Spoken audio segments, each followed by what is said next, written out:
Okay, box and whisker plots. Not a lot of math involved in this. It's more kind of understanding how to organize it and the steps. And there are a lot of steps, and this can become very tedious. But if you follow these steps, like one after the other, you're going to be totally fine. So I went ahead and did step one for you. I ordered all the numbers from lowest to highest. Okay. Now step two is I need to find the median, which is also called Q2.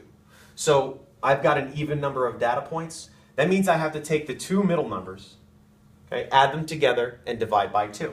So if you remember from the last video, the median of this data set is 45.5.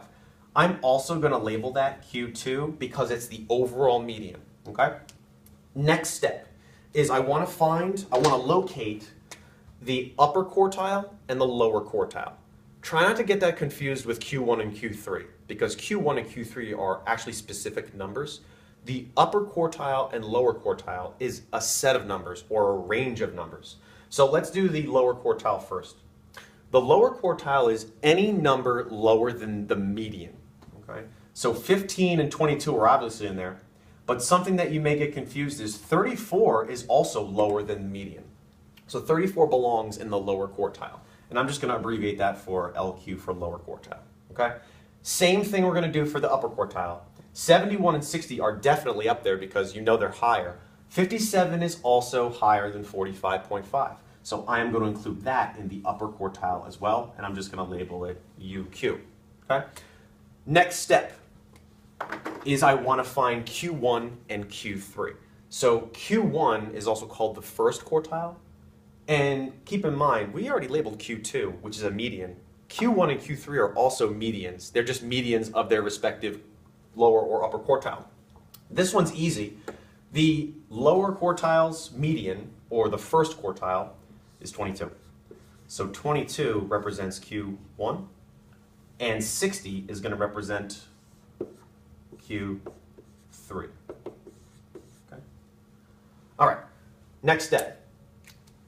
Probably the easiest step in here is to find the min and max. It's just the lowest number and it's the highest number. So 15 represents the lowest number. So this is my min. And 70 represents my highest number, which is my max.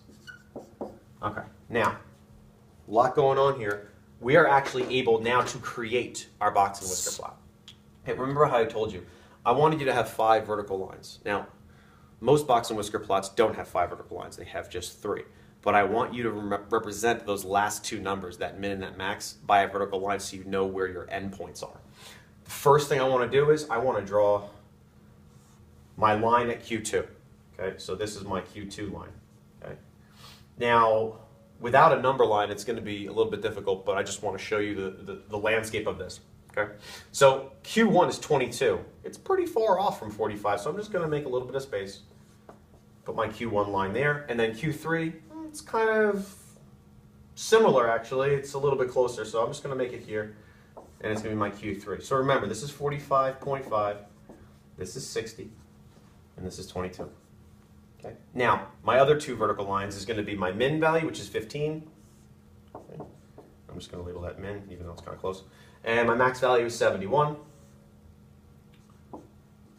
I've got my 5 vertical lines now. You only connect the 3 middle ones because that's your box. That's the box and whisker.